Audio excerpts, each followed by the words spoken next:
The terrible events of September 11 showed how a whole world might be driven deeper into recession.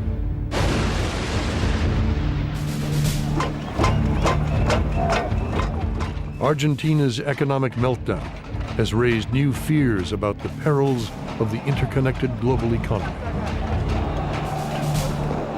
Can't get away from the fact that globalization makes us interdependent. So it's not an option to shed it. So is it going to be on balance positive or negative? This is the story of how the new global economy was born. For much of the 20th century, people blamed free market capitalism for the ills of inflation, recession, depression, and mass unemployment. So governments everywhere sought to curb market forces and rein in their economies. The first to change direction were Ronald Reagan in America and Margaret Thatcher in Britain. In the 1980s, markets were deregulated. State-owned industries were privatized.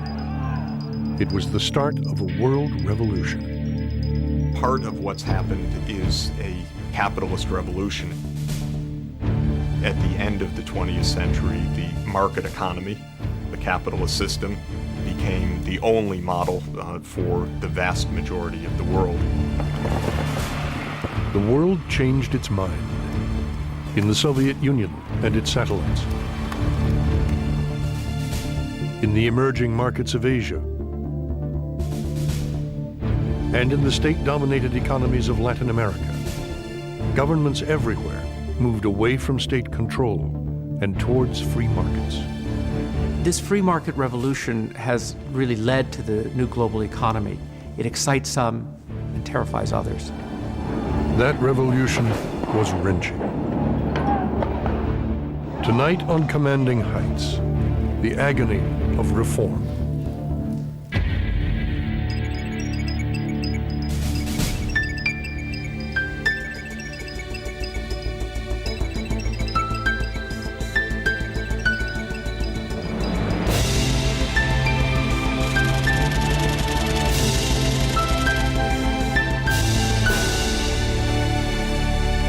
This program was made possible by EDS, offering business and technology solutions from strategy and implementation to hosting. EDS, managing the complexities of the digital economy. FedEx. Globality may be new to some, but to us, it's the way we do business.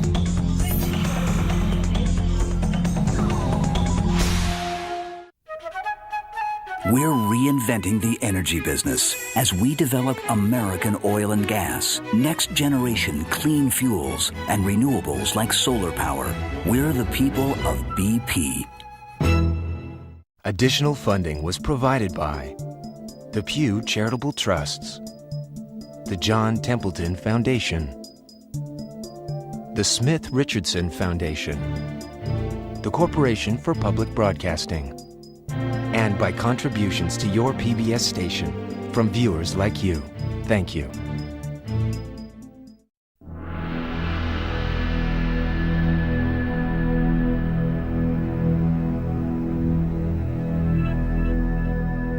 Much of the world once modeled itself on the Soviet Union. Here, Lenin's revolution industrialized a backward country within a single generation.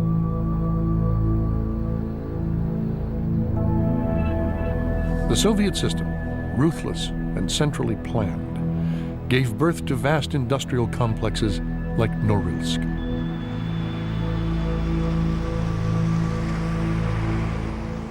Norilsk symbolized every stage of Soviet economic history, from the original prison camp and the beginnings of Soviet industrialization, right up to the collapse of the economy in the 1990s.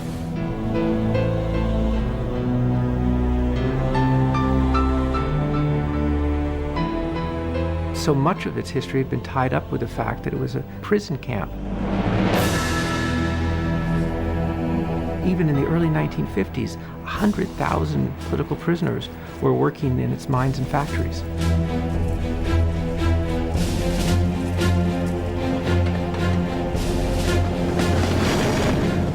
Millions rode the slow train to the prison camps. Vasily Romashkin's crime against the state was to check out the wrong book from the public library. They sent me to Norilsk after the trial. The trial lasted about 10 minutes. My wife and I said our goodbyes.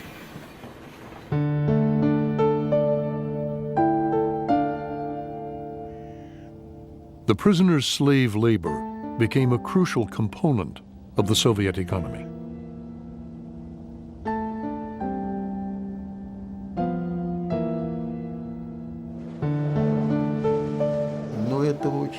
When they took us to work, they'd say, "Attention, you enemies of the people. A step to the left or to the right, and we will shoot you without warning." A chill went up my spine. I thought, you are the enemies of the people.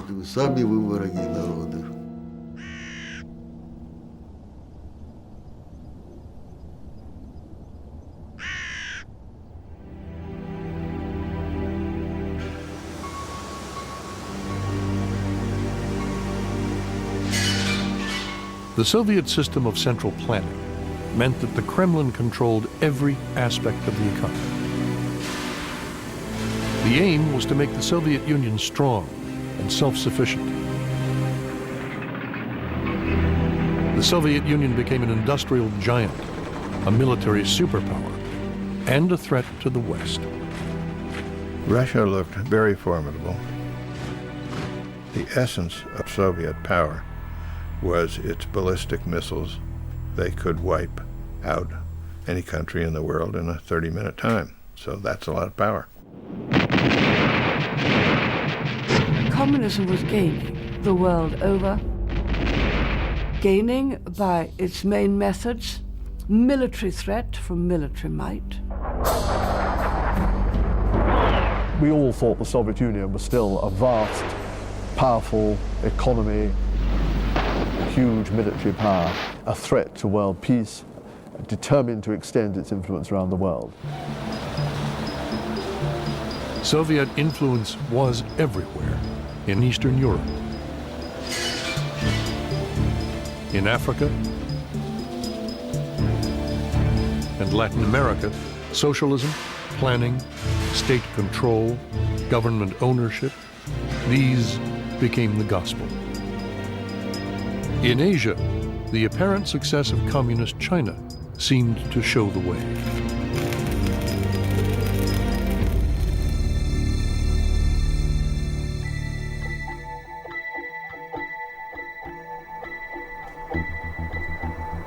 But the truth about the Soviet economy lay concealed behind the Iron Curtain. Minefields, barbed wire, searchlights, and lookout towers sealed the Soviet bloc off from the outside world. In the 1980s, British intelligence recruited a Russian double agent to penetrate this wall of secrecy.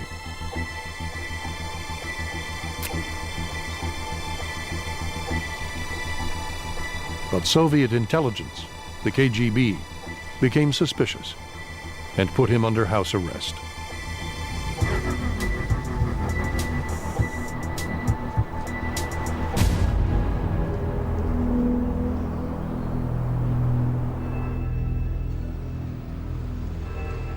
News reached London that its top spy was in mortal danger. Charles Pohl was foreign policy advisor to Prime Minister Margaret Thatcher. The news of the intention to spring him came to me in Downing Street. I couldn't tell anyone else because no one else knew about it.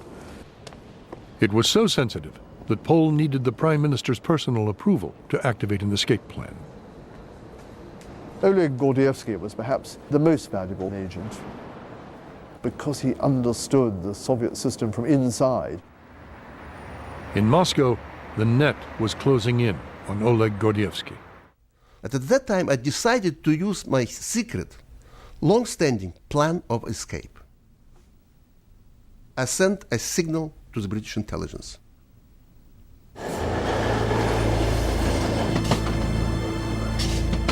Gordievsky evaded his KGB watchers and made his way to a forest near the Finnish border. In the morning, I started to move toward the site in the woods. And there I waited.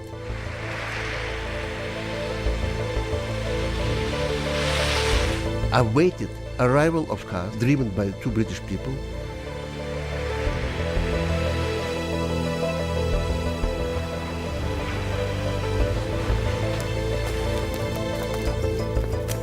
The British picked me up, put me in the boot, and drove to the border.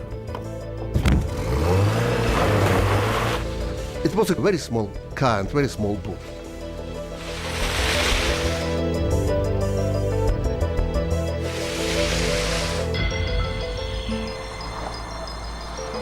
On the border, we started to stop. One stop, second stop, third stop. They were approaching the moment of maximum danger. The KGB and Soviet custom checks of the cars. I heard the voices. I heard even the KGB dogs barking. To my great luck, it went without any accidents.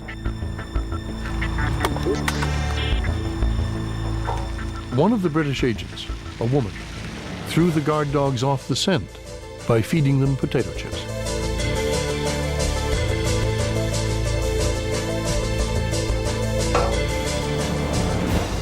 Three days later, Gordievsky was in London, and the debriefings began. When I was a British agent inside the KGB, the British intelligence service didn't have time to ask me about economy, because they were interested about strategic problems. The arms control questions were so overwhelming. The West neglected the important foundation of the armaments, the economy. Gordievsky told his British spy masters that the Soviet Union was under great pressure, devoting more than a third of its entire economy to military spending. And the analyst, he said, no, I can't put such a huge figure, because nobody would believe it. Later, economists realized that the Soviet Union had been spending at least 50% on the military.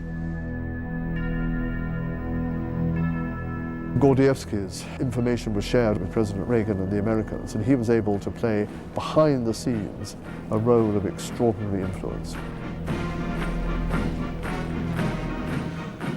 Thanks to Gordievsky's intelligence, Western leaders realized that Soviet military might rested on a crumbling economy. The Communist administration reported that the economy was growing. It was not the case. The economy started to go down all the time. And the deficit was covered only with the help of the oil prices. And the extra money made it possible to claim that they were successful. And they were deceiving the world.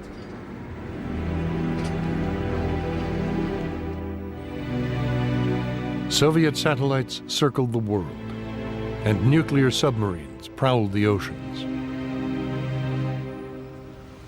But after 7 decades of communism, the real story of the Soviet economy was one of empty shelves and a standard of living that was a fraction of Western Europe's.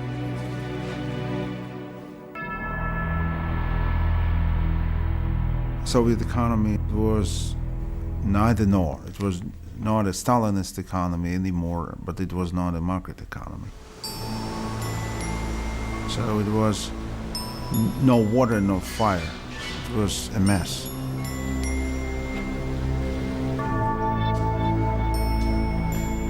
An independent-minded young economist, Grigory Yavlinsky, wrote a report on why workers in state mines were so unproductive. The people don't want to work. The people have no incentives. The economy inside which the people have no incentives have no future. So you can do two things.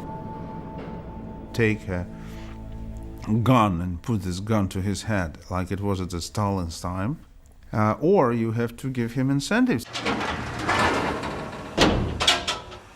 because he wants to improve the life of his family, and he can't.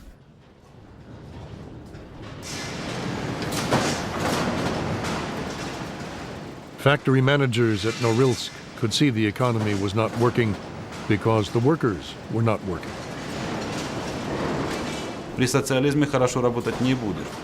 You can't work properly under socialism. Потому что большой разрыв между There is no incentive. результатом труда. And sadly, that's the only thing that gets us going. Есть основное, что движет нами.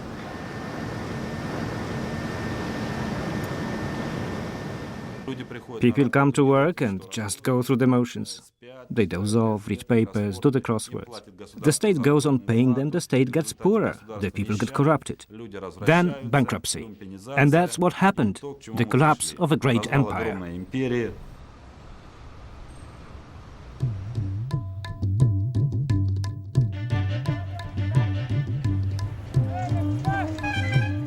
Like the Soviet Union, India had used central planning to industrialize its peasant economy and conquer poverty. Now India, like government-dominated economies all over the world, was running into difficulty. The government of India went into business in a big way, and they decided to control whatever was there in the private sector also, as firmly and fiercely as they could. The British Raj was gone. Now people were subjected to the permit Raj because everything needed a government permit. India became a byword for red tape and bureaucracy. Businessmen found it almost impossible to get things done. It used to take us about 12 to 24 months and about 50 visits to Delhi to get a license to import a computer worth $1,500. Since it was impossible to work with the system, people learned to work around it. Every license, every permit was procured by corrupt means. A bribe. Well, bribe is the simpler word, I suppose. Self-sufficiency was India's ideal. To protect its own manufacturing industry, India shut out foreign imports. Because of this protected market, the Indian people were being given shoddy goods and services at very high prices. Enterprise was stifled, and growth was crippled. The economic environment was simply not conducive to efficiency or profitability. We were in a shortage economy. My father waited 15 years to buy a car. Take India's beloved Ambassador car. It is made by Hindustan Motors, which started manufacturing in the same year as Japan's Toyota. 50 years later, Toyota makes 5 million cars a year. Hindustan sells 18,000 Ambassadors, and still to the same design. If you have a controlled economy cut off from the rest of the world by infinite protection, nobody has any incentive to innovate, nobody has any incentive to increase productivity, to bring new ideas. Overprotected, over-administered, overplanned. The permit Raj was quite literally a brake on the Indian economy.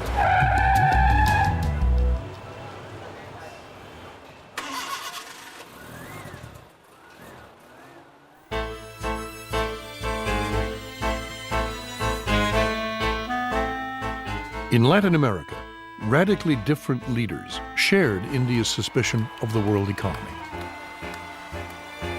In the 1940s and 50s, it was Argentina's Juan Perón and his wife Evita. In the 1960s, it was communist Cuba's charismatic Fidel Castro. And in the 1970s, it was Chile's Marxist president, Salvador Allende.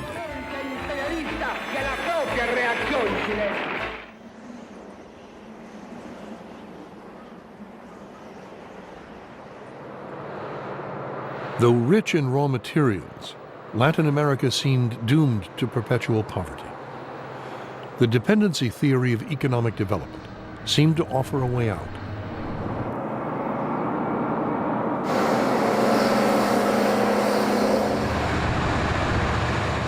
The dependency theory said that if you want to get high economic growth in your country, what you need to do is put up barriers, tariffs, that restrict the flow of imports into the country, develop and build your own domestic industries, and that if you don't do that, you're going to be victimized by world trade. The theory was very attractive. It said you would develop on your own and you would be more self-sufficient. The reality is that you cut yourself off from flows of technology, flows of investment, from flows of know-how, and instead of getting ahead, you were falling back. Because they are not threatened by competition, you create very lazy, non-competitive companies that produce not very good goods at higher prices. It may create jobs here and there, but in the long term, it may create even more poverty.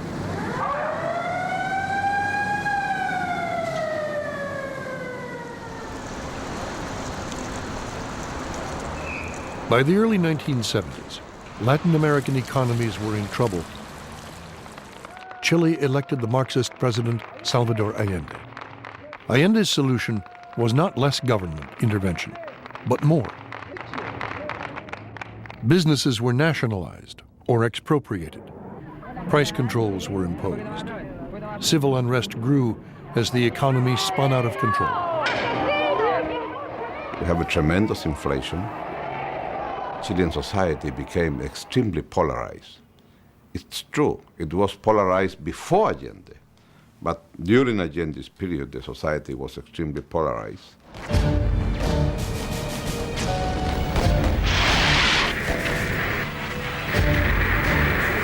It all ended in a military coup. As Air Force jets strafed the presidential palace, Allende was trapped inside. This was the last picture taken of him alive.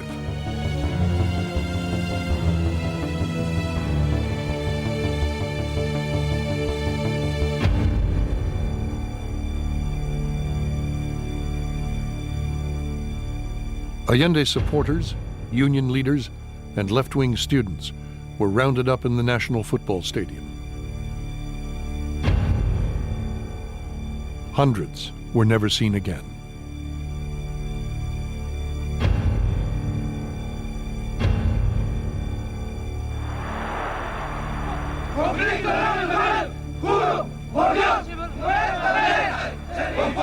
Chile's military junta was led by General Augusto Pinochet. Many middle-class Chileans saw him as a savior.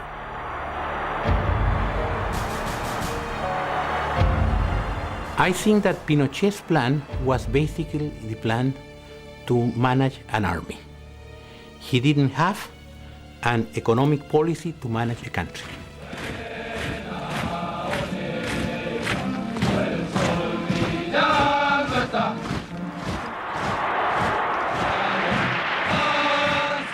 After a year and a half of military government, you still had 20% per month built-in inflation that wouldn't go away until something structurally changed. One of those who plotted the coup went to talk to Pinochet face to face. I told him, "You've been called Chile's savior, but you will go down in history as the man that buried Chile."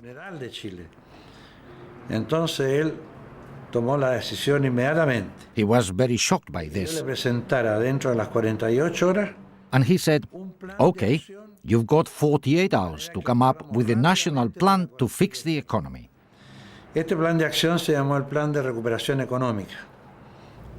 The only people who had a serious blueprint of how to get out of this were this group known as the Chicago Boys.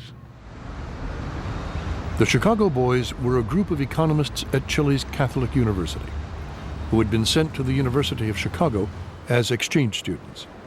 There, they absorbed the ideas of the Chicago School of Economics, with its almost revolutionary belief in free markets.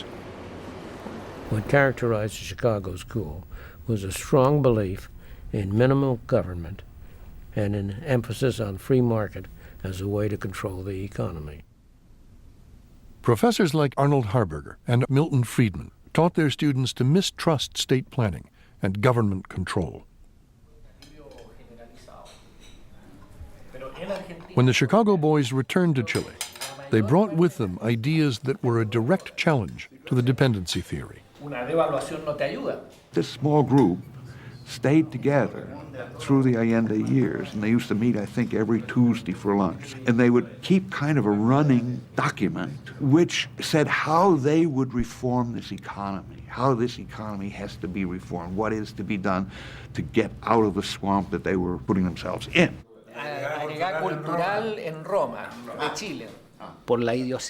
Unfortunately, due to the idiosyncrasies of the military mind, the generals preferred the controlled economy. That is, an economy that would obey orders.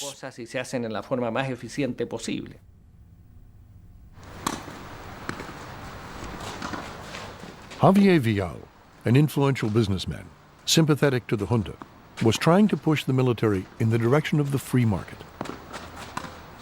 So I called Milton Friedman and invite him to come to Chile. So Milton Friedman, the most famous free market economist in the world, came to lecture in Chile. I went down to Chile and spent 5 days giving a series of lectures on Chilean problem, particularly the problem of inflation and how they should proceed to do something about it. Friedman's first talk was at the Catholic University. His theme, the inescapable link between free markets and freedom. The emphasis of that talk was that free markets would undermine political centralization and political control. He said that you cannot have a repressive government for long within a genuinely free economic system.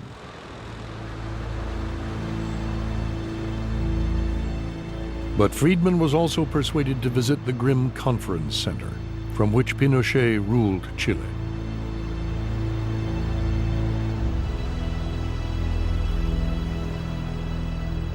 Friedman told Pinochet that he needed to take decisive and immediate action to defeat inflation. Friedman said, well, I'm going to give you an example. If you cut the tail to a dog in pieces, step by step, you will kill the dog. This is the same as inflation. You have to cut it at once, and then the country will start moving. Milton's presence probably helped to stiffen the spine of people who were trying to insist on better economic policies. That's the period when the takeoff of the Chilean economy really began. The major reforms were made. The junta called on the Chicago Boys to rescue the economy. 500 state-owned businesses were privatized. Government budgets were cut. Import tariffs were swept away. The markets were given free rein.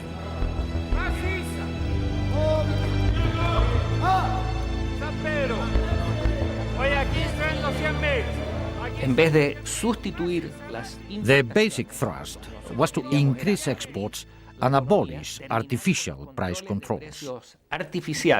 Here was the first case in which you had a movement toward communism, which was replaced by a movement toward free markets.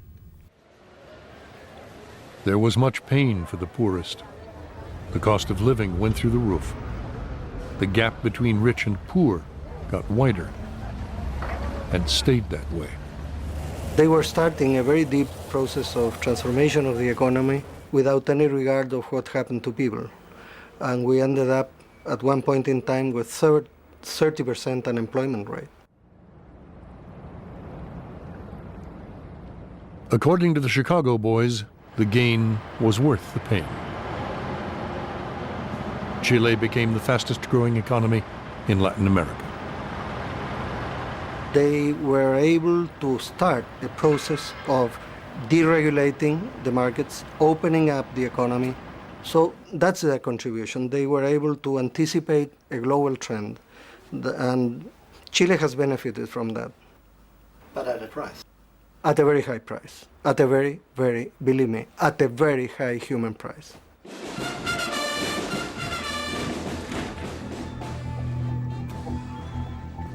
The Chilean economy did very well, but more important, in the end, the Chilean military junta was replaced by a democratic society. Free markets did work their way in bringing about a free society.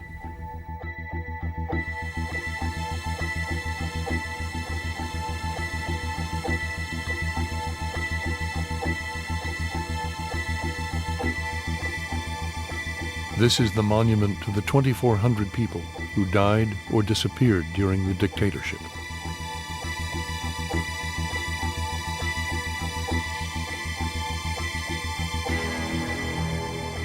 The brutality of Pinochet's regime left little enthusiasm for economic change in the rest of Latin America.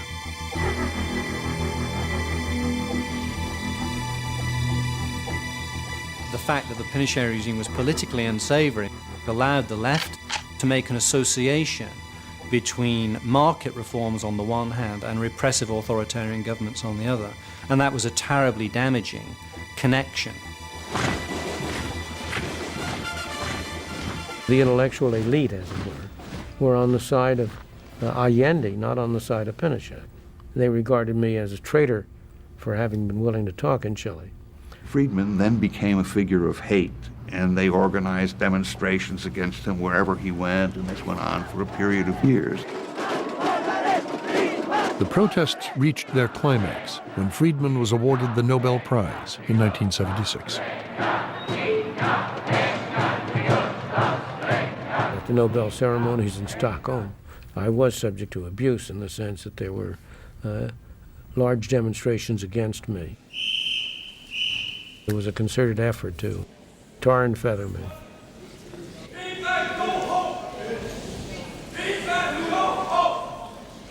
In the minds of many people, the reforms in Chile were tainted by the political caste of the regime. That did set back the cause of liberal economics. It made other countries more resistant to the idea of market reforms than they otherwise would have been.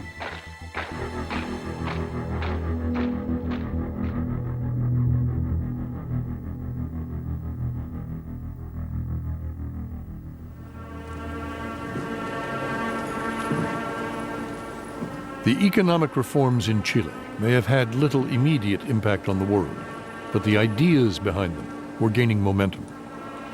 In the Soviet Union, where the aged leadership was dying off and the economy was moribund, people were starting to question the system. By the 1980s, it was becoming clear to the better informed that the Soviet system really wasn't working, but they couldn't really talk about it publicly. They talked about it in their kitchens, they talked about it in small groups, but it was not something that could be talked about in the public. In Leningrad, the cradle of Lenin's revolution, an economic student was asking if the solution lay not in Marxism, but in markets. I'm interested in what is happening in the economy. I start to feel that there's something wrong. There is some illness in the economy, but I try to discuss it with my professors. I get no feedback. You feel that either the world around you crazy or you yourself crazy. Chibaias helped to organize seminars far from the prying eyes of the secret police.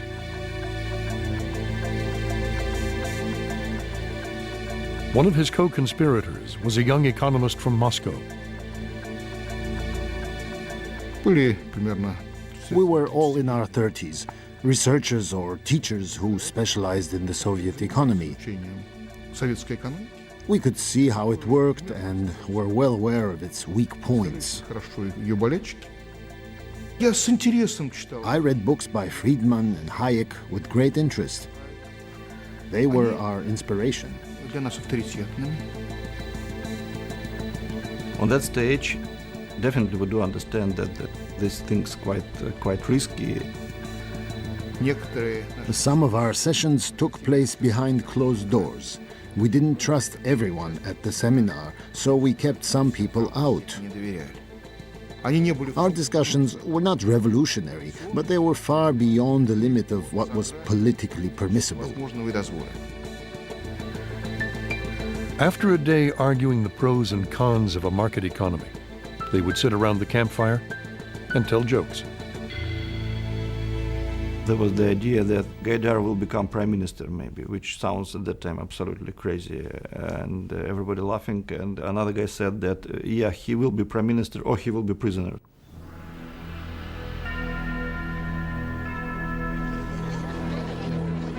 But by 1985, it was not just economic students who were asking what was wrong.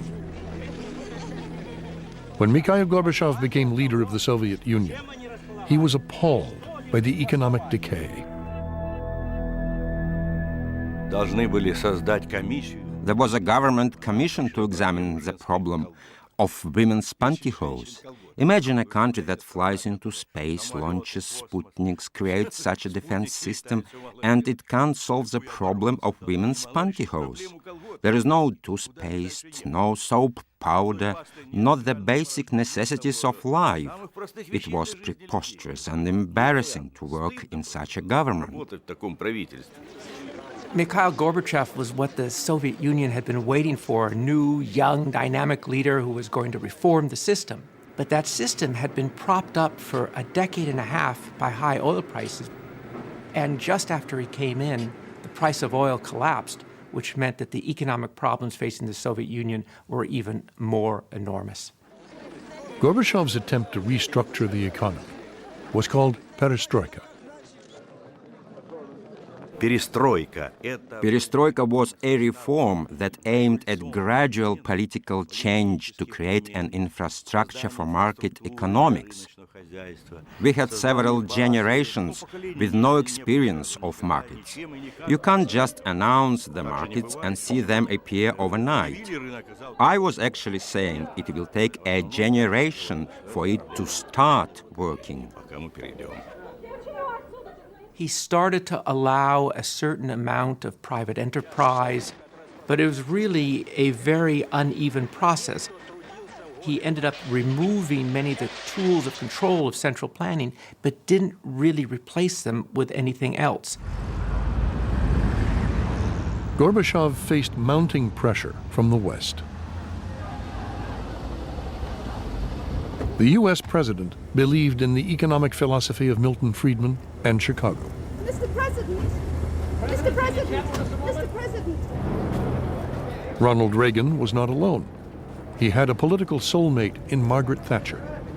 Britain's prime minister had already embarked on a radical free market economic revolution at home. Thatcher and Reagan were determined to go on the ideological offensive. Their political rhetoric began to heat up.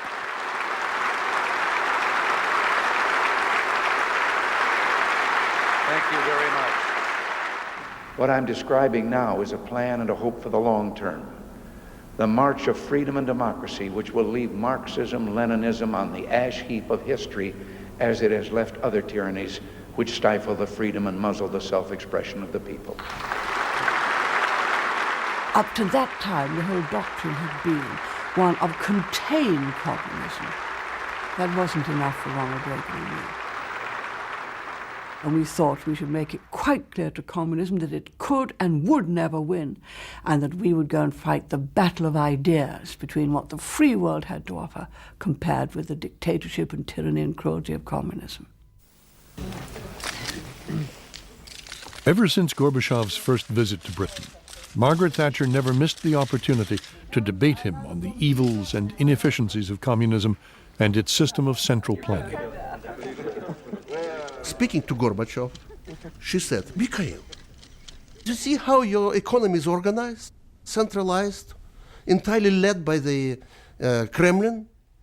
Look at me, at Britain and the West. We have market economy, and it is running itself. I don't have to tell different industries what to do. I don't deal with it at all. My job, compared with your job, is much easier, and you would be able to enjoy your job as head of the Soviet Union much more if you had a market economy.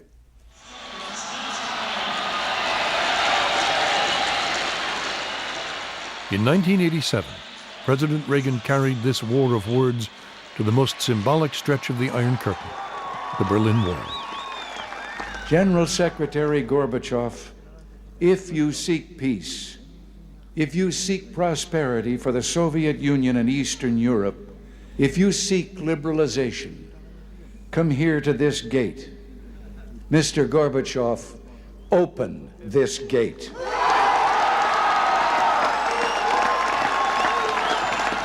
Mr. Gorbachev, tear down this wall.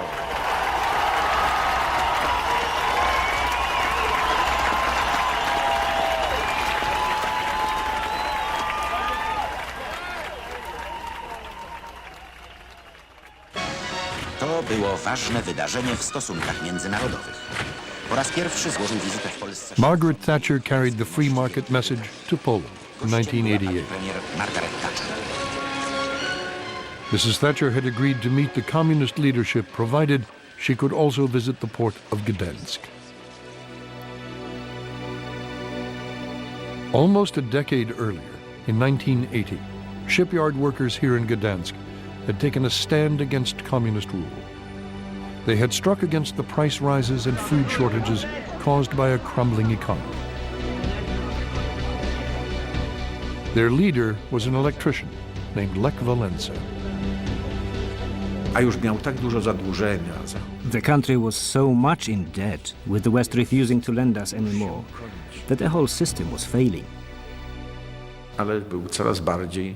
It was more and more inefficient, and everybody, even the communists, knew it. Lech Walesa climbed the shipyard gate to announce a momentous victory. The workers had forced the government to recognize Solidarity, the free labor union.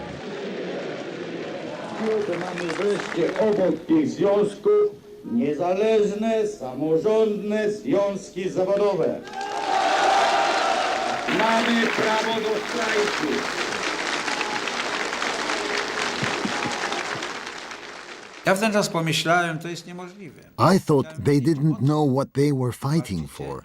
I thought they were just fighting for a pay rise. Only then did I learn it was all about freedom. 10 million Poles joined Solidarity.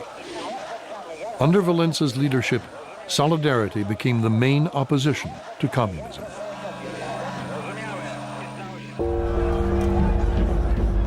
But in 1981, after a year and a half of strikes and unrest, the government declared martial law. Walesa was placed under house arrest.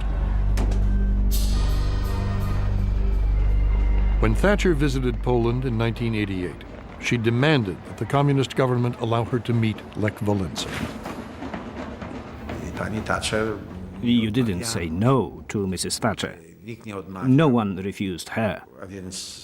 So her noticing us and demanding a meeting with me and the others, that was a crucial event.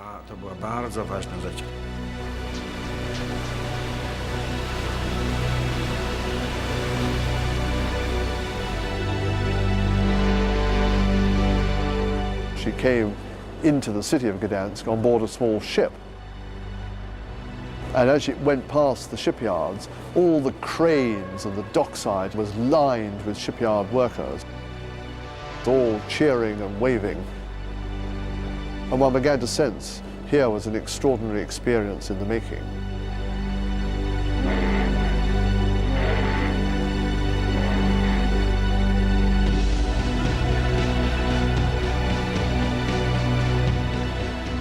The shipyard workers were not only sitting on the gate, but they were also on the roofs surrounding the shipyard.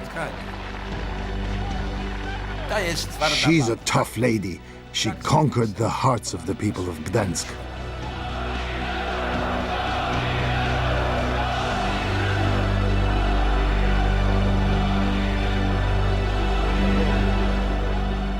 Solidarity workers escorted Mrs. Thatcher to a church.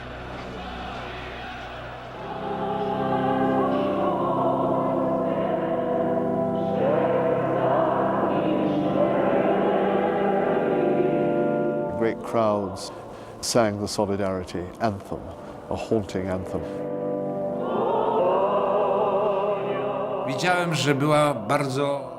I could see she was very emotional about this visit. Her eyes registered everything that went on around her. It's one of the very few times that I saw tears in Mrs. Thatcher's eyes, as she was so moved by this expression of longing for liberty.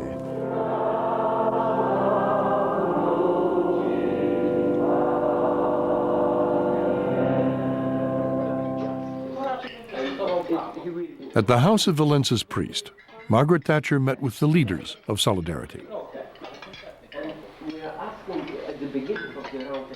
A Solidarity cameraman recorded this historic meeting, and Mrs. Thatcher arguing that economic freedom and personal freedom go hand in hand. You have the free society and the rule of law. It produces both dignity of the individual and prosperity. Although it sounds very bossy and interfering, I think they were genuinely grateful.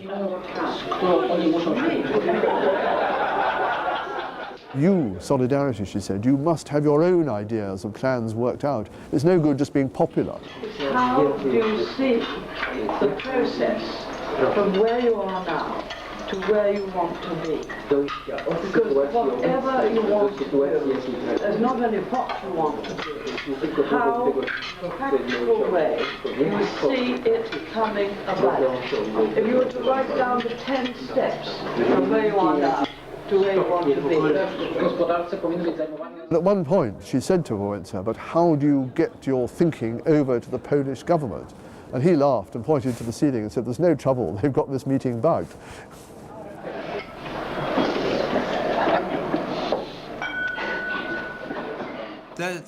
This meeting with Mrs. Thatcher made these future politicians recognize the opportunities within their grasp. Thank you very much. Thank you. Without this meeting, there would have been no victory, that's for sure. There would have been delay, greater difficulties, or even our destruction.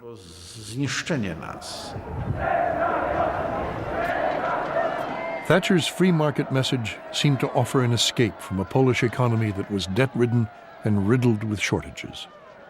As the communist economies got into deeper and deeper trouble, reformers and economists within the Soviet world began to look outside for solutions and for alternative paths. They looked at the miracle economies of Asia. They looked at what was happening in the United States and in Western Europe. And they looked even as far as Latin America.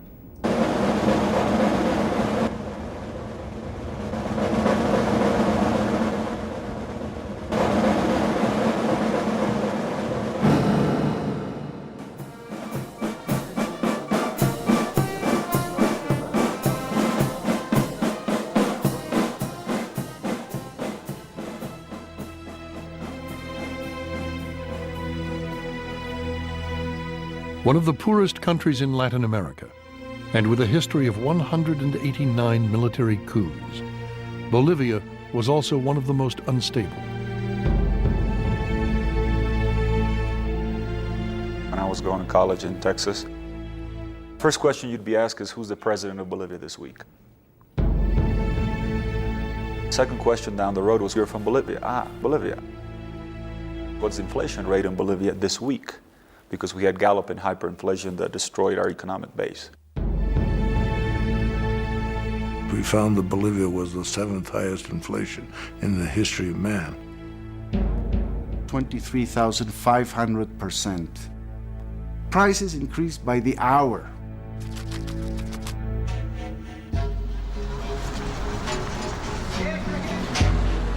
The cost of food and clothes kept increasing. Before it was all over, the total inflation averaged 1% every 10 minutes. 7 out of 10 Bolivians live in poverty. The poor people get hurt even more. They see their pockets be eaten away by inflation that is galloping around. It's like a tiger. Hyperinflation, if you don't kill it, then you only have one bullet. It'll eat you.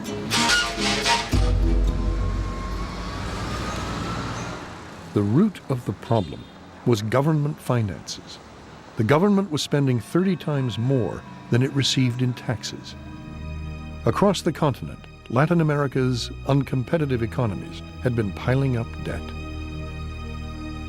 In the 1970s, a massive hike in world oil prices left foreign banks awash with petrodollars. So here were the international banks with billions of dollars and nowhere to earn interest on it. They discovered Latin America. We were offered unreasonable amounts of money. These banks, who are very unwise in their lending policy, came to the happy conclusion that countries don't go broke. It's true, but sometimes they don't pay. Guess what? One day these countries could no longer afford to repay their debts.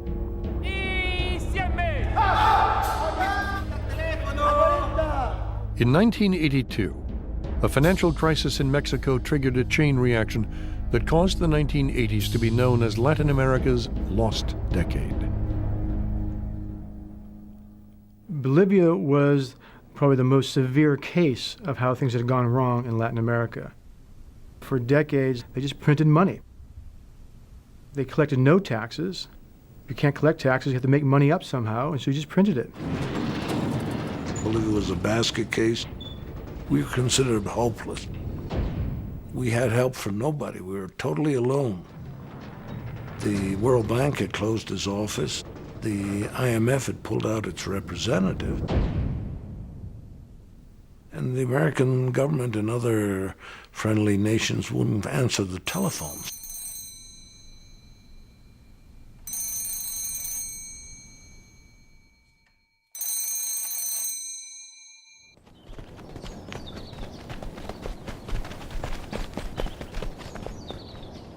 At 29, economist Jeff Sachs had just become one of Harvard's youngest full professors ever. In 1985, some former students sent me a note asking whether I would be ready to come to a meeting with a group of visiting Bolivians. The Bolivians had come to Harvard to take part in a seminar on the hyperinflation that was ravaging their country. I was absolutely fascinated, made a few observations. Somebody in the back of the room piped up and said, "Well, if you think you know what to do, you come to La Paz."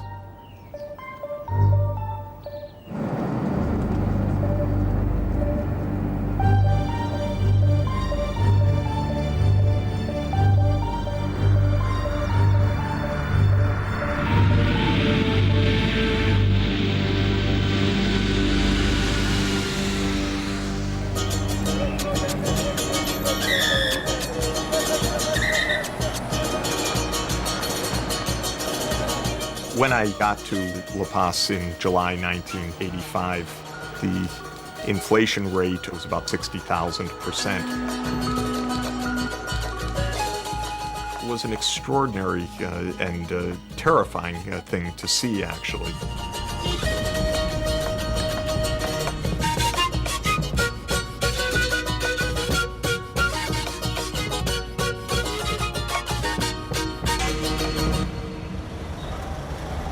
It was a society at the edge of the precipice.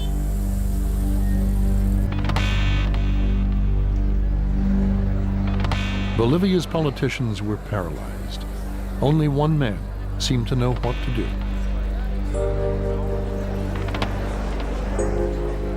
I met a man at a cocktail party one of the evenings at work. Didn't know him at all. I introduced myself. He said, "What are you doing?" I said, "Well, I'm writing an economic plan for the next government." And I said, I'm very, very pleased that you're studying this because we're going to beat these guys and you can come and work for us. So they all laughed. I said, "Oh, that's very interesting. What do you have in mind?" And I described a few elements, basically how to stop a hyperinflation. And he said, no, you have to go much beyond that. You don't understand. We need so much more. You're just going on the surface. This country needs a complete overhaul. We've got to get out of the mess that we're in. I wasn't sure whether he was provoking me, whether he was kidding, whether he was sober, whether he knew what he was doing. It turned out that this was Goni, Gonzalo Sanchez de Losada, a genius.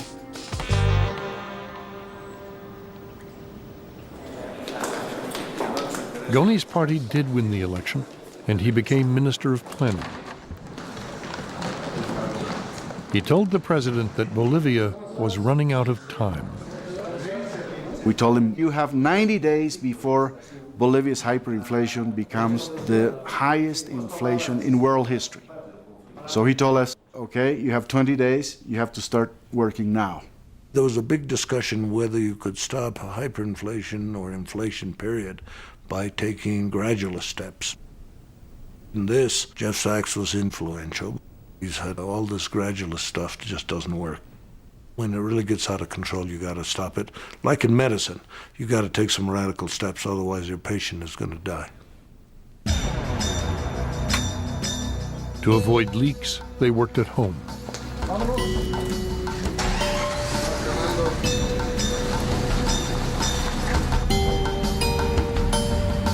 Every few days, Goni reported to the president.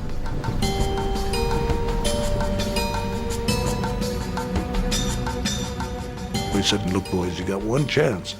And remember, as Machiavelli says, all the bad news at once, the good news little by little. So he said, get it all done.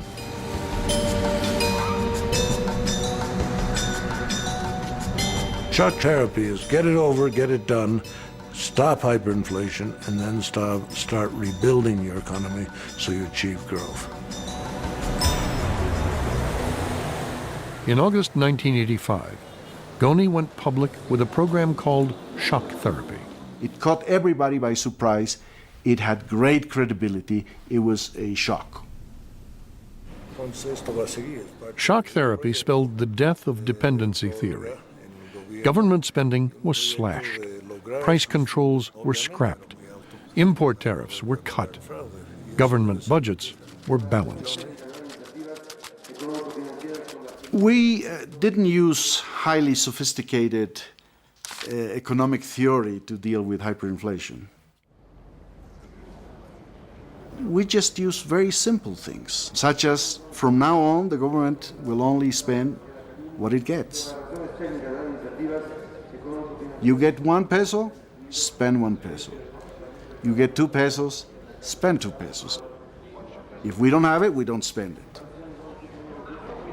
No borrowing from the central bank, and therefore the central bank did not have to print money.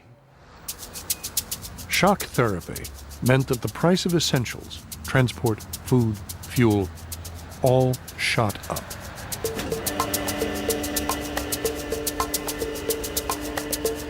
Until then, people had thought that only a military dictatorship like Chile's could impose such tough measures without tearing society apart. Bolivia may be a small country, but it had a very big impact in terms of kickstarting reform throughout Latin America. In Brazil, a former professor who actually used to teach the dependency theory launched a program of economic reform that looked a lot like shock therapy. Argentina was suffering from 20,000% inflation, and the new president of that country said, you know, we've seen this movie before. Pro-market reforms could be implemented under democracy, and we demonstrated that it was possible here in Argentina.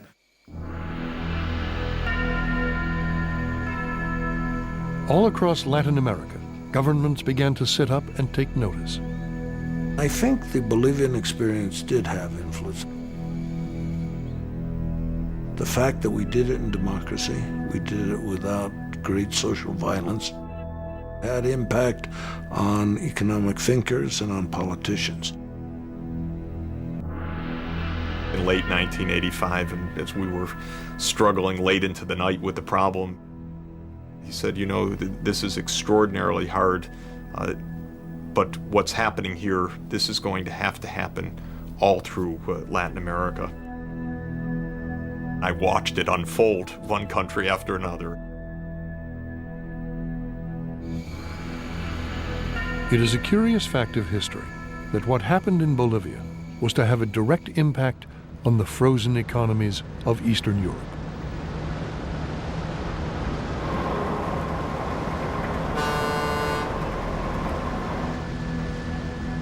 I was approached by a Polish government official who had watched the Bolivian reforms and then had seen the work that I had done in Argentina and Brazil. He finally asked me, well, would I go to Poland and help?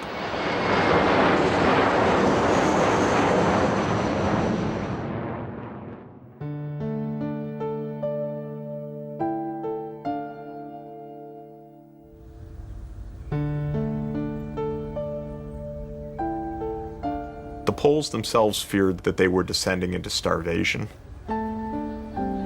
The shops were utterly empty for miles. I would see a woman just standing on the street sobbing. There's no milk in this city. I can't find any milk for my child. What am I going to do? It was terrifying.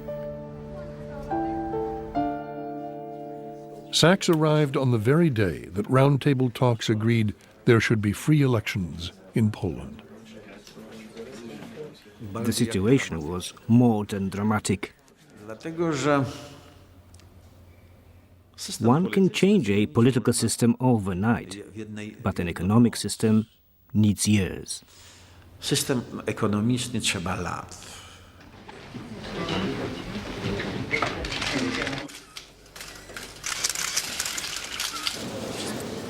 Whenever Soviet power was challenged in Eastern Europe, the response was very clear. It was tanks, it was the Red Army.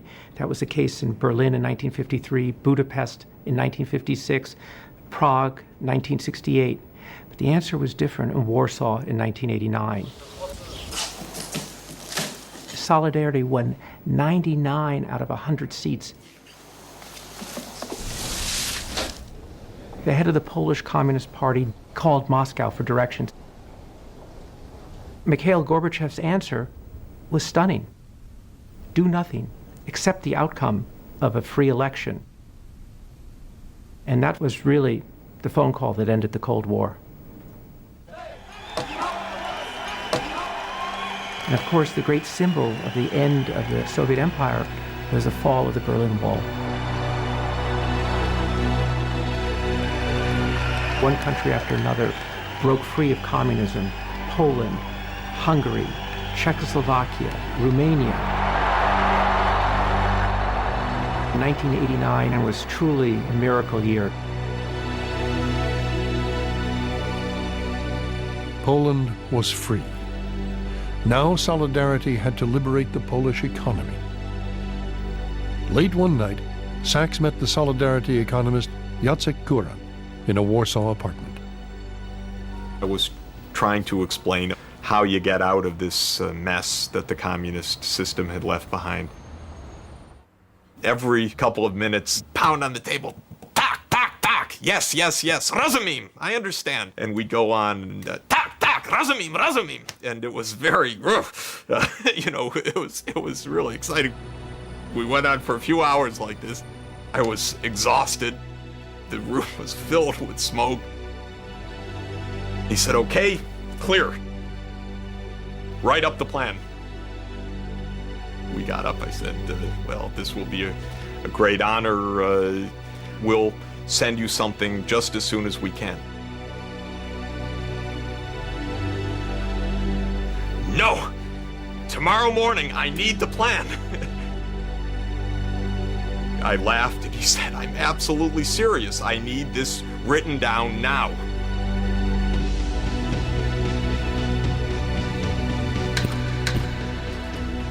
We wrote up a plan that night and delivered it the next morning. They distributed it to the Solidarity members of the parliament. Like Sachs, Solidarity's new finance minister, Leszek Balcerowicz, believed transition had to be rapid and massive. Just after breakthrough, there's a short period, the period of extraordinary politics. By definition, people are ready to accept more radical solutions because they are pretty euphoric of freshly regained freedom. One could use it only in one way, by moving forward very, very quickly. Poland decided to do what Bolivia did, to introduce shock therapy, cut back on government expenditure, and try and introduce a market system and see if it could work. Prices almost doubled, and shortages didn't end. Co to jest za rząd? Tyle lat człowiek robił, pracował i gówno z tej pracy.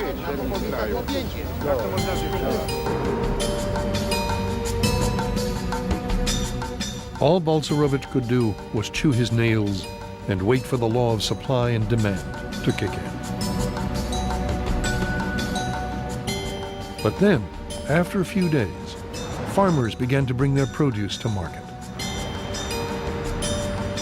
I was going for a walk, and we are looking at the prices in the shops, the prices of eggs. His aides told him to concentrate on the price of eggs. If eggs appeared, if eggs got cheaper, the market would be working.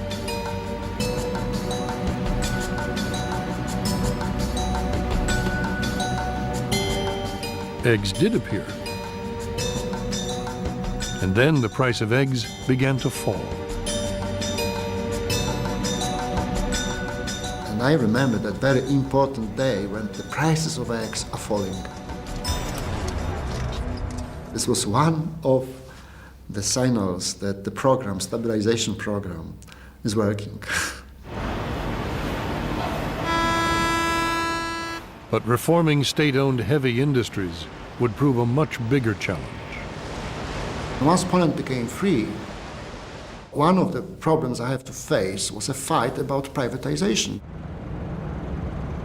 The big problem was the old industries inherited from the communist past, and there were wrenching problems of unemployment, of making them efficient, keeping them running, and that's where you saw a lot of the pain.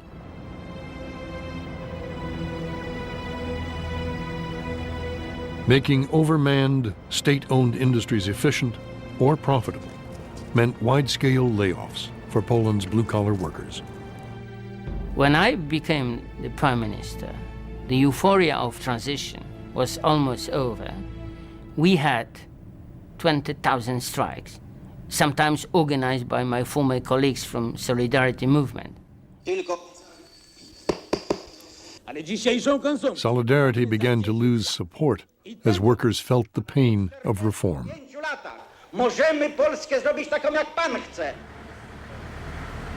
I was asked to go to some factories to meet with workers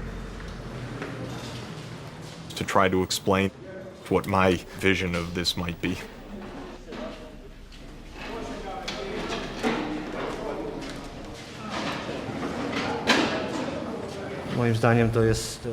In the beginning, we were made to believe that it wouldn't take long for things to get better. Sachs gave us a rosy vision for the future of our economy. We soon found out that the program imposed on us from the outside most harmed precisely those Poles who had contributed so much to political freedom.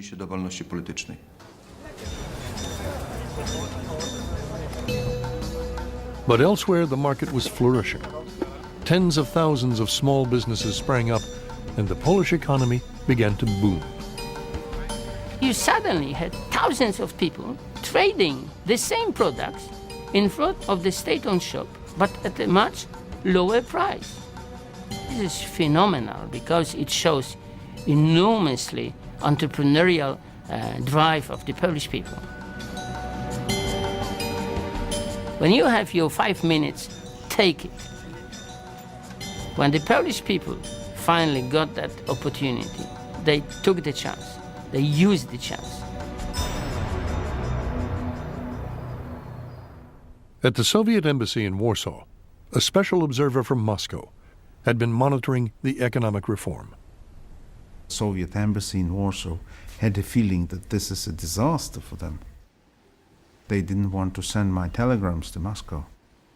I was describing what's going on there, and they would completely disagree. I was very supportive, and they were very negative.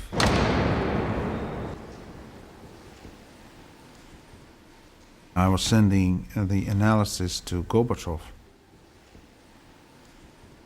Balcerowicz is doing the right thing for Poland. That's what I was saying. Gorbachev asked Yavlinsky to write up a plan for radical economic change. I hoped to do in a year and a half as much as possible to make a transition from the Soviet economy to the market economy. I understood that we should move as quickly as possible. The U.S. threw its moral support behind the free market reforms. We want to learn a little bit more about Mr. Yavlinsky's efforts. A country is trying to change 70 years of political and economic philosophy and change it in a way that moves it in exactly the opposite direction. But Gorbachev shrank from shock therapy. The Yavlinsky plan languished on his desk.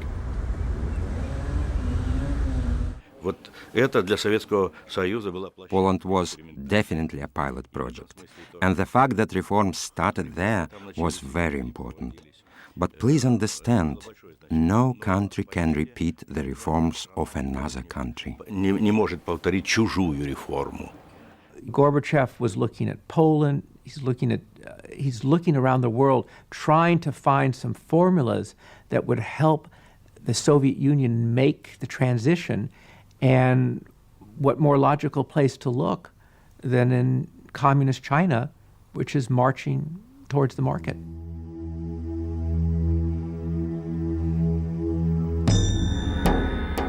In 1989, the year the Berlin Wall fell, Gorbachev visited Beijing. As he arrived, protesters were gathering in Tiananmen Square. In China, too, the communist hold on power looked unsure.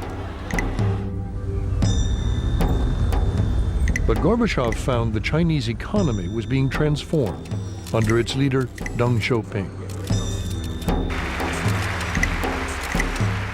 Deng Xiaoping was an old-style communist. He'd been very close to Mao Zedong, but he had fallen from power and had spent time when he was under house arrest pacing around in the courtyard, thinking through what had gone wrong. Why was this communist dream turning into such an economic nightmare? And when he came back to power, he said, I have two choices. I can distribute poverty or I can distribute wealth. Deng had been impressed by the success of the Southeast Asian economies, in which overseas Chinese were so prominent. They were lucky that after Mao died, Deng Xiaoping opened up China. He had to fight his own conservatives, the orthodox communists, who were terrified that this meant dismantling the socialist state that they were building. Deng Xiaoping said, don't worry, we're not pursuing capitalism, we're pursuing socialism with Chinese characteristics.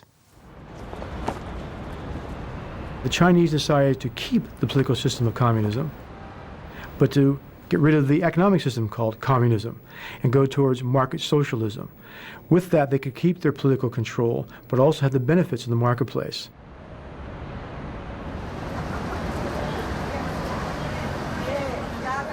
By the mid-1980s, China embarked on its era of very high economic growth rates, moving towards a market system, moving towards engaging with the world economy. Under Gorbachev, there had been intense argument whether China's route to the market was right for Russia. The KGB said, well, why don't we do what China's doing? Keep political control, but open up on the margin. And we'll maintain our political power, we'll maintain the state enterprises, but we'll grow. That's what China did. Tiananmen Square showed how far the Communist Party was willing to go to hold on to power. Deng Xiaoping believed in restructuring before opening up. Glasnost and freedom and transparency and so on, that had to wait. First restructure and restructure under the old system by directive so that nobody can say no. Deng understood that if you release these forces, unless you do it in a controlled way, the system will collapse. He saved the country from an implosion like the Soviet Union. Many people say, why didn't Gorbachev do the China approach without understanding that that, of course, is what Gorbachev tried to do for 4 years. They just don't get it. They don't understand that Russia was an 80% urbanized, heavy industrialized economy, whereas China was a peasant economy with 80% of the population in rural areas. In Russia, the non-state sector was 1%. It was nothing. So yes, you could get a few restaurants going, but you couldn't get to the core of the problem without addressing the industrial core of the system. So they had no easy way out. They had no gradual track like China. Gorbachev got stuck with economic reform. He began too late, and his reforms were too cautious. He never touched the foundation of the planned economy. This was a society, while on the surface it looked stable, was more like one of those cartoon characters that's run off the cliff, is stationary for the moment, doesn't realize it's about to reach a free fall. And it did go into that free fall.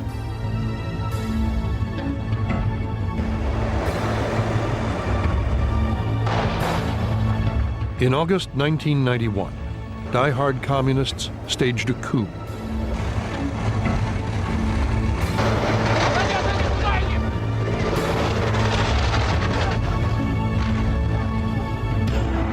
Boris Yeltsin became the voice of democratic resistance.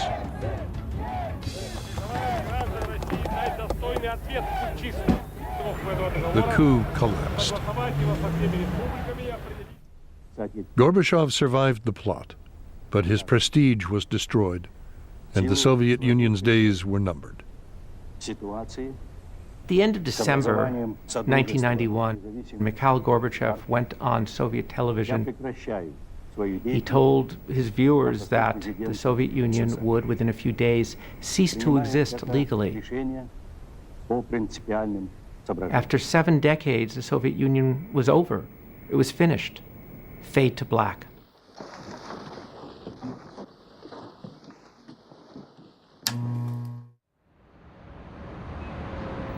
The president of Russia was Boris Yeltsin. Unlike Gorbachev, Yeltsin wanted to move fast. He chose the young reformer Yegor Gaidar as the man to turn Russia into a market economy. For Gaidar, it was a shock. There was no money in the treasury, there was no gold, there was not even enough grain to get through the winter. It was unclear who was even in charge of the nuclear weapons. Gaidar later said that it was like flying in an airplane and going into the cockpit and finding no one at the controls. It was clear to me that the country was not functioning, the economy was not working, and that if nothing was done, and everyone feared that nothing would be done, it would end in catastrophe, even a famine.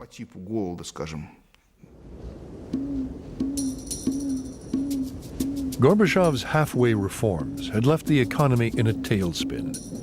Every essential was in short supply.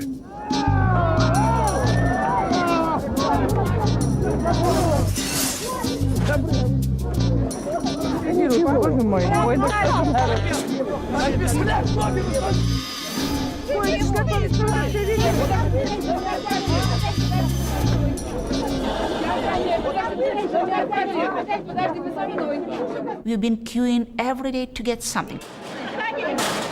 Sugar, matches, salt. The stakes really were very high.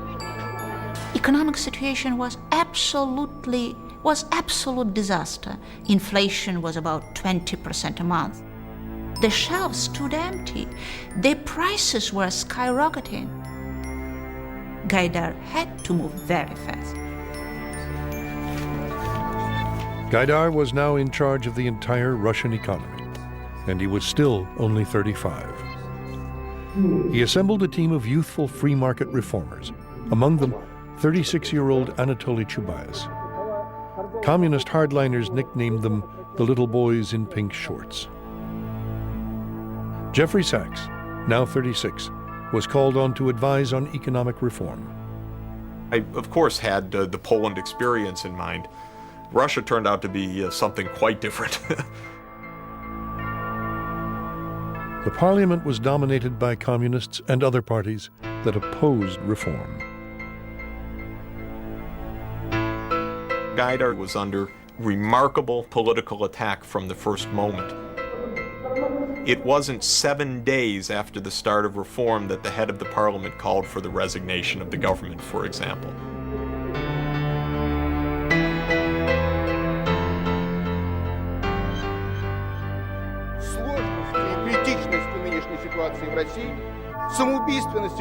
Gaidar and his team wanted to use economic reforms as a political weapon to smash the old communist system before it destroyed them. It was more a survival tactic. How can we destroy the communist centrally controlled economy?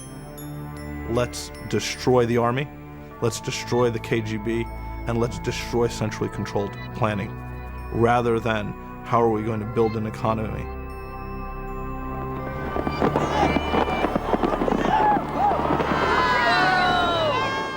New Year's Eve, 1991. Next morning, prices would be freed. Gaidar's reform would directly affect the man and woman in the street.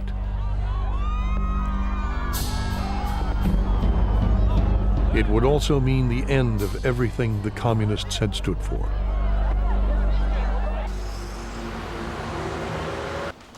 Next, Gaidar abolished the Soviet law that made private enterprise a criminal activity. Gaidar believed that an effectively free market would put an end to shortages. He didn't have long to wait. I was driving to my office on Old Square, past Детский мир, the children's shop.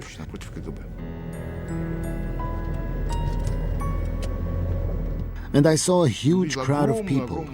I sent my aides to find out what was going on.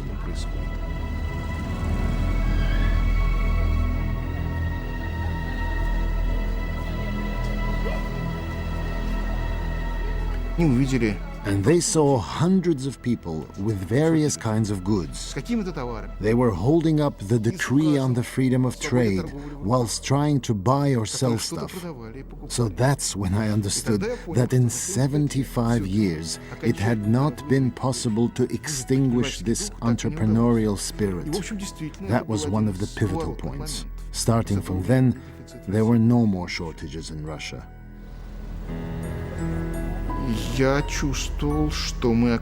I felt that we were right, and that market forces worked, even in this tortured economy.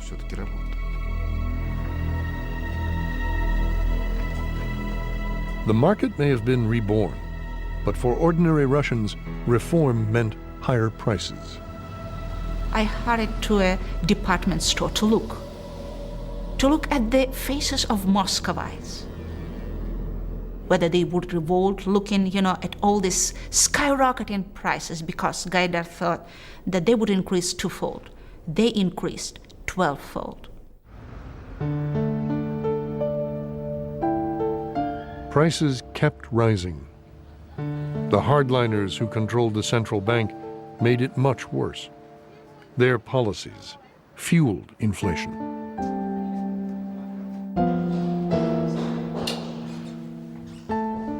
In Norilsk, factory workers like Yuri Kamatov were cleaned out.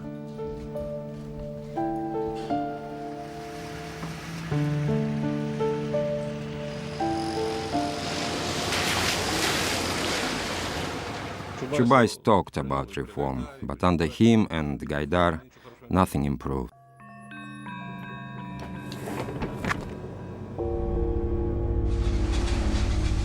We lived worse and worse and worse. So much for Gaidar's reforms.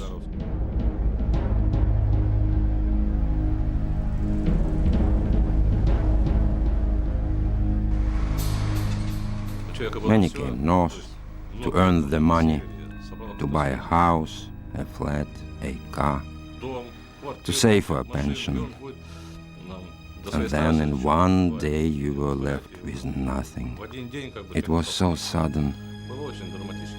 Some people committed suicide. The inflation came 500%, 600%, 700%. The money simply went to the ashes, simply to nothing.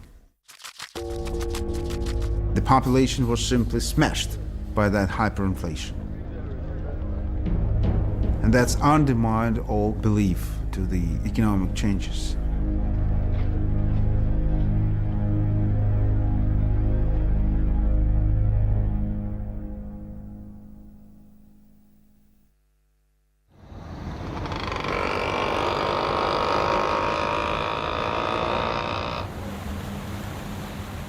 The collapse of the Soviet Union reverberated round the world. For India, it was the end of a role model. The ideal of central planning shattered. This was a telling proof that a command type of economy was not as secure as we had thought. Therefore, the collapse of the Soviet Union was a major factor which influenced thinking on economic reforms in our country, as in other countries. Planned by bureaucrats and cut off from world trade, India's economy had grown stagnant, inefficient, and indebted. In 1991, India stared bankruptcy in the face. We were borrowing heavily. We had to mortgage our gold deposits. Our growth rate had come to virtually zero. All this added to a very enormous crisis. In the midst of the crisis, the economist Manmohan Singh received an urgent call from the new Prime Minister. He found himself appointed Finance Minister. Well, I said to him that we are on the verge of a collapse. Our foreign exchange reserves, when I took over, were no more than $1 billion. That is roughly equal to 2 weeks' imports. The argument was quite simple. We were in the midst of an unprecedented crisis. It was time to think big. To the horror of his own political party, the Prime Minister gave the green light for free market reform. Well, the rank and file of the party was simply bewildered. They did resist the kind of changes that we brought about. But we presented them the hard facts that unless all this was done, the economy would simply collapse. India's permit Raj was ended. State control was reduced, government subsidies were cut, tariffs and trade barriers reduced, and regulatory licenses eliminated. We got government off the backs of the people of India, particularly off the backs of India's entrepreneurs. We introduced more competition to release the innovative spirits which were always there in India. The economy turned around much sooner and much more deeply than I had anticipated. Indian industry boomed. We created record number of jobs. We were able to control inflation, and the economy was growing at the rate of 7% per annum, so our critics were completely silenced.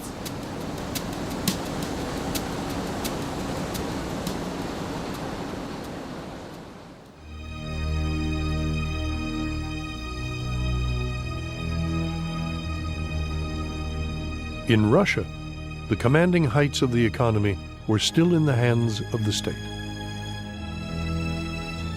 In a great idealistic move, the young reformers set out to democratize state industries by simply giving them away.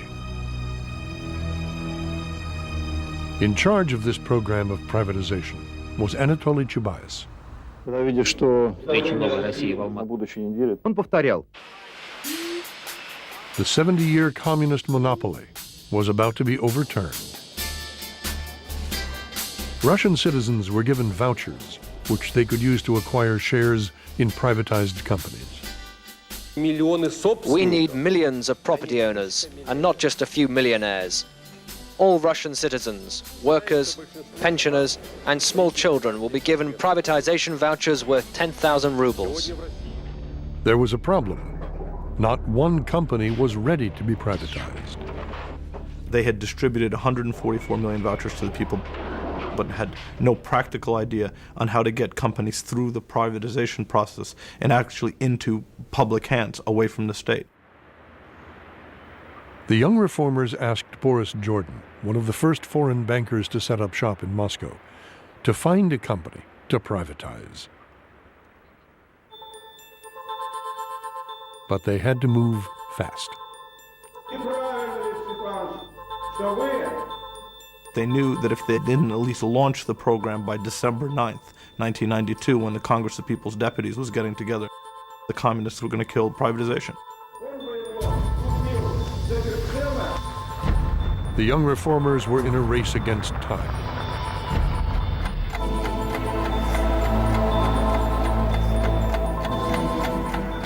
It was very tight. If there wasn't going to be privatization, there was going to be no market economy. They narrowed the search down to a business on the edge of Moscow. It was not exactly what Lenin would have called the commanding heights, but the Bolshevik biscuit factory did bake Russia's favorite cookie. We had to, I wouldn't say bribe, but incentivize them. We gave managers of their factories and the employees of the factories about 50% of the stock in the company. The balance of the equity would be sold in the public markets through these vouchers. We opened up the first official auction of a Russian company to the public on December 8th, 1992.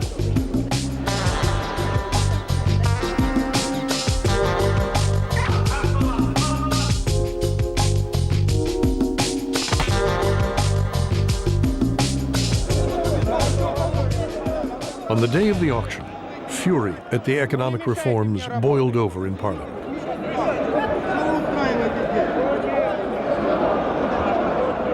Communist hardliners forced a vote of no confidence in Gaidar.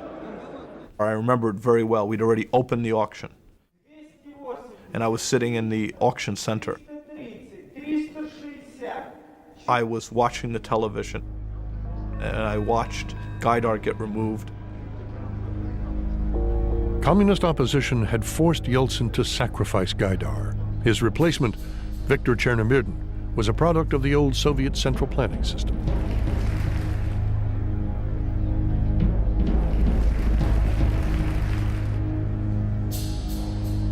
There's no doubt that after Gaidar was thrown out of the prime ministership at the end of 1992, that the level of corruption rose tremendously.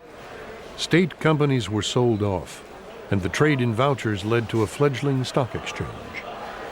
A market economy was taking hold, but it was getting off to a shaky start. In Moscow, speculation was rampant in what some called the Wild East.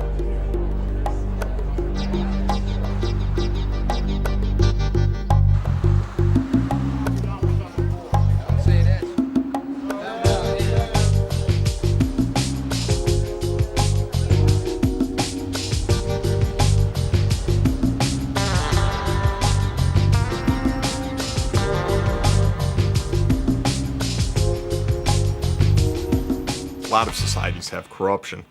Russia had an elite that had grown up in such an amoral environment under the Soviet system that they really did believe that property is theft.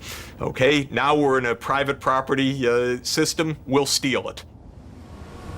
And Russia had a lot to steal.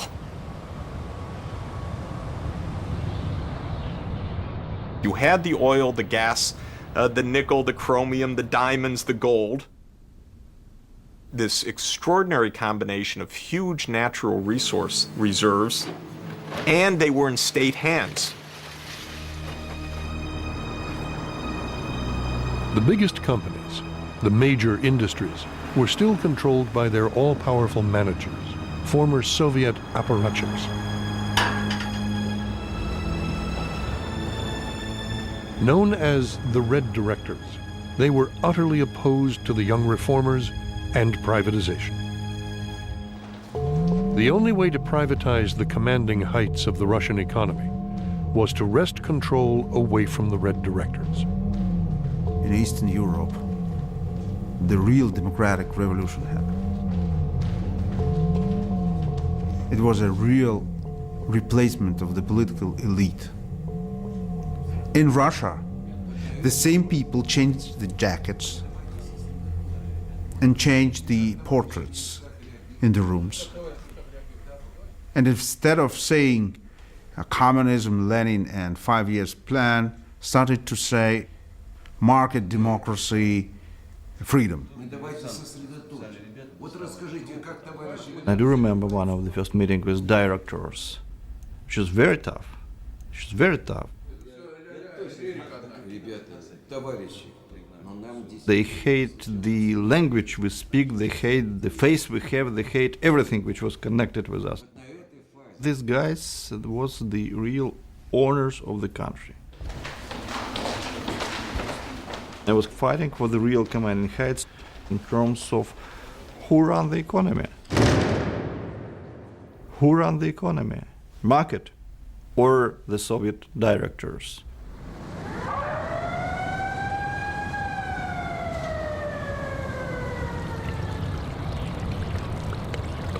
The vast factory complex at Norilsk was to become a major battleground between the Red Directors and a new kind of Russian.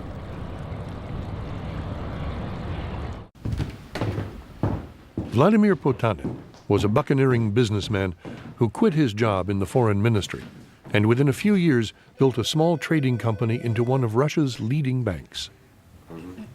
I decided to become a businessman at the moment when I understood that it is possible, because I grew in a country where it was not possible, and there existed even a special article in a penal code of the Soviet Union which punished entrepreneuring activity. Potanin's next venture would lead some to see him as an inspired entrepreneur, others as a robber baron. In 1995, he decided to make a play for Norilsk nickel. But to take over Norilsk meant going up against one of the most powerful of the old Red Directors, Anatoly Filatov. Filatov of Norilsk, the hardest guy, one of the most powerful men in Russia. Potanin, who was at that time a relatively unknown person in this country, went up against this guy. Norilsk nickel was the test case. Potanin needed allies.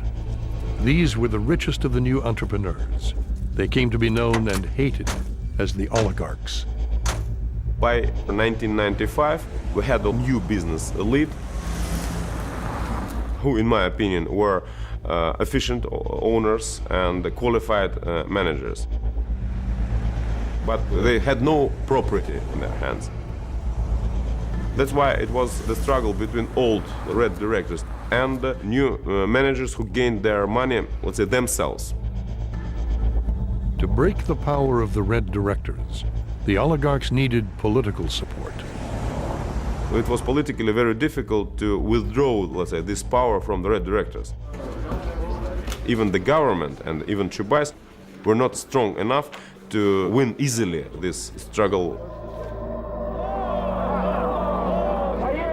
It looked as if the communists were going to win the upcoming 1996 presidential elections.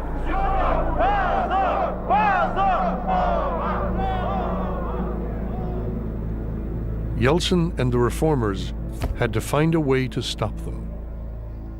In the beginning of 1996, Yeltsin enjoyed only 5% of popularity. He definitely needed financial assistance, financial resources from the rich people, the oligarchs.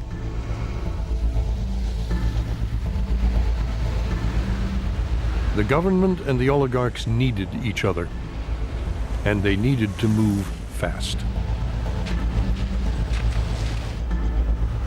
The government feared a communist comeback. The oligarchs feared the loss of their fortunes.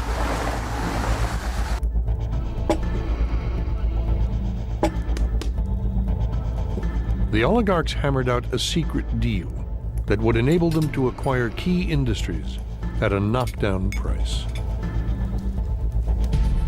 Putin proposed the privatization program, which today is still viewed as exceptionally controversial, the Loan for Shares program. That program entailed Russian business giving the government loans in return for taking the shares of strategic assets as collateral. In fact, what ended up happening is most of these companies ended up getting sold back to the guy that actually provided the loan.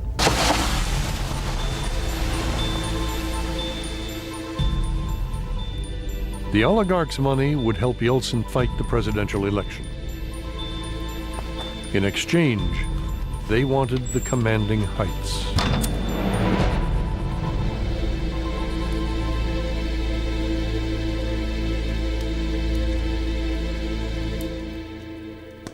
The dilemma was not, should we choose this way of privatization or another way which is more transparent, more open, more public? The idea was, should we choose this way or nothing?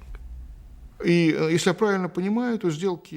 point of the loans for shares deal was to create a critical mass of powerful and influential businessmen whose primary interest would be to prevent the communists from coming back.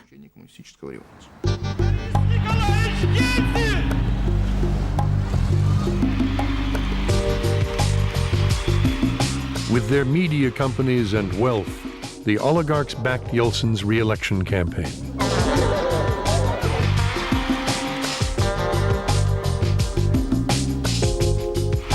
Singing and dancing endlessly across Russia, Yeltsin surged ahead in the polls and to victory. Putin entered Yeltsin's cabinet, the oligarch's direct voice in the Kremlin.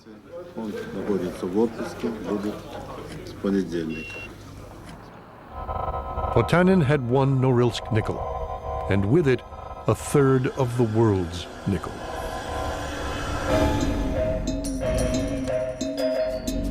For a company with annual sales of $2.5 billion, Putin paid just $170 million. I felt a great feeling of victory.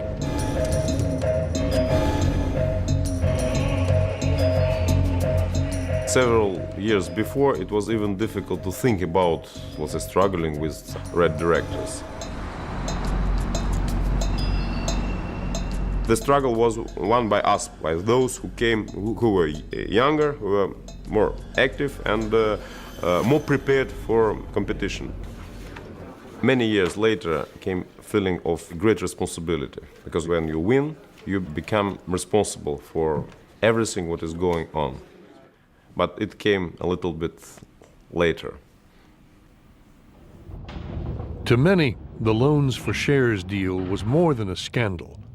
It was the theft of the century, but it was a price Yeltsin was willing to pay to keep the communists out. The task was not to distribute the property between 10 personal friends. There were no need for that. The task was to give the property to millions of people. We can say that it was artificially, yes. It was cheap, relatively cheap. It was not transparent, yes. But I think that it was difficult to avoid. Maybe it was the only way. The goals are justifying the means. That's how the Bolsheviks made the revolution in Russia. And that's why it is disaster. Always, when you are using the formula that the goals are justifying the means, you are destroying the goals. In Yeltsin's Russia, crony capitalism thrived. For many, reform came to mean corruption, inflation, and inequality.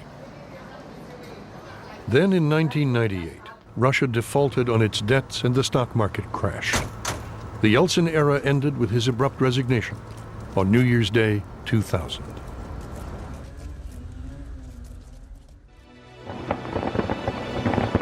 By the start of the new millennium, the decade of radical change was over. A world that not so long ago had looked to socialism, central planning, and protectionism now looked to the market. It's breathtaking what's happened in the last 20 years or less. It's as though the whole world has changed its mind. Everywhere, in India, China, Asia, in Latin America, in Europe, in North America, and above all, in the communist world, governments have retreated from the commanding heights of the economy.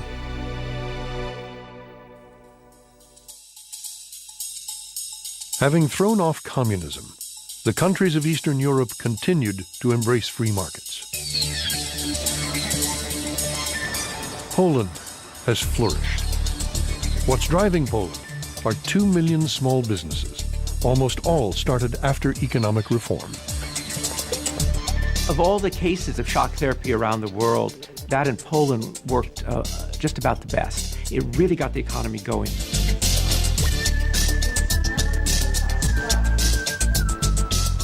Businesses like Zofia Belgic's gym now employ over half of the country's workforce and produce close to 75% of its total output. After 1990, lots of companies and foreign firms appeared in Poland. The forecasts were very good, and I think they have come true. But we Poles need time for everything to fall into place.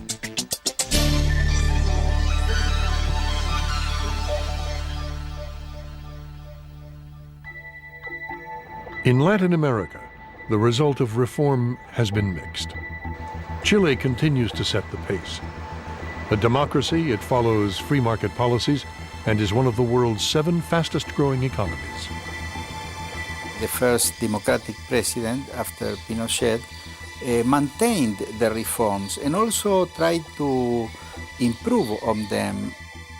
It's not something of the right-wing or the left-wing parties. It's simply sound economic policies. Now, to learn that took some time. Bolivia is still poor, but it has been growing. Many people would say, well, we're still poor.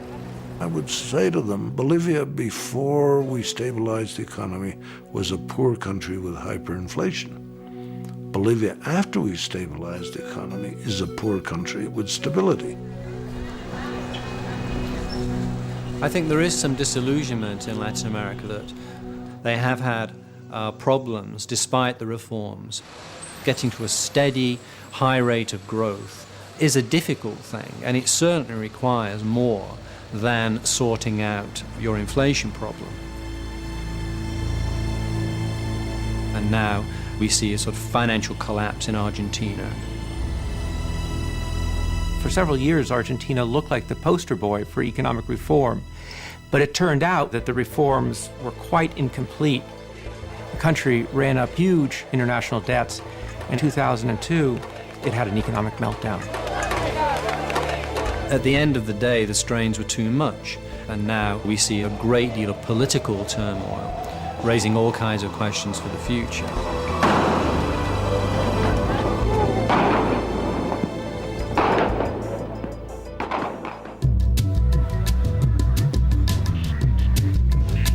In India, Narayan Murthy no longer needs 50 trips to Delhi for permission to import 1 computer. Instead, he has built one of the world's biggest software companies. India's economy has loosened up, and it is growing. Well, it did work. I think certainly it did work. And what is interesting is that all the parties that criticized the party that introduced reforms are now taking forward those reforms. So I think 91 to 2000 has shown that the economic liberalization, which started out of compulsion, has ended up being a process that is being driven by conviction. All this has brought about a sea change. In fact, there's nobody in India today who would question the correctness of the decision to open up India's economy. Even the communists grudgingly concede that this is the right path now.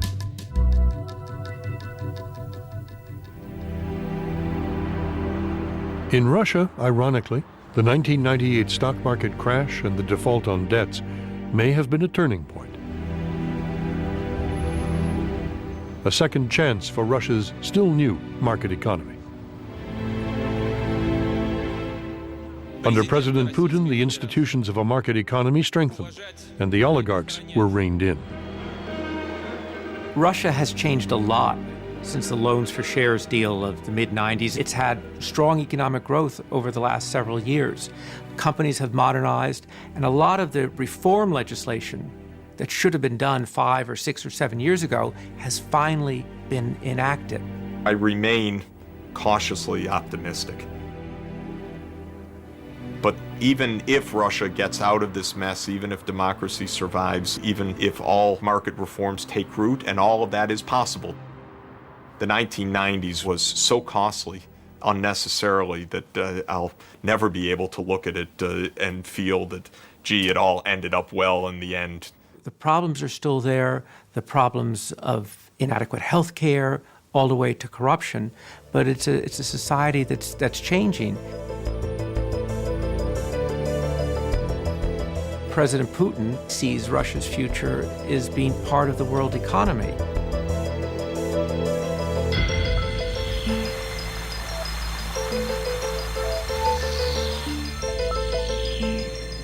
I'm looking at my son who is 19 years old, and I'm looking at other people, and I am amazed. They are ready to live in this global environment. These are the people absolutely free of any old stereotypes. They don't remember communism. My son is coming home and asking me, "Mom, can you tell me what Marxism is?" We spent only 10 years after collapse of communism, and my son doesn't know what communism and Marxism is. The world had indeed changed its mind. Capitalism was now the rule almost everywhere. The stage was set for a single global marketplace, woven together by trade, technology, and investment.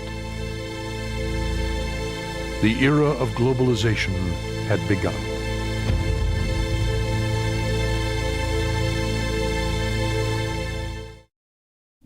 Next time on Commanding Heights. Today, in the technological world in which we live, it's possible to do in Bangalore what is being done in Silicon Valley. The promise and the perils of a global economy. All these people who had decided there was no risk anywhere panicked and decided there's got to be massive risk everywhere. The new rules of the game. Next time on Commanding Heights. Watch all of Commanding Heights online at pbs.org. This enhanced netcast links to an interactive time map, country reports, economic data, and important full-length interviews about the future world economy. Commanding Heights video set and book are available from WGBH Boston Video. To place an order, please call 1-800-255-9424.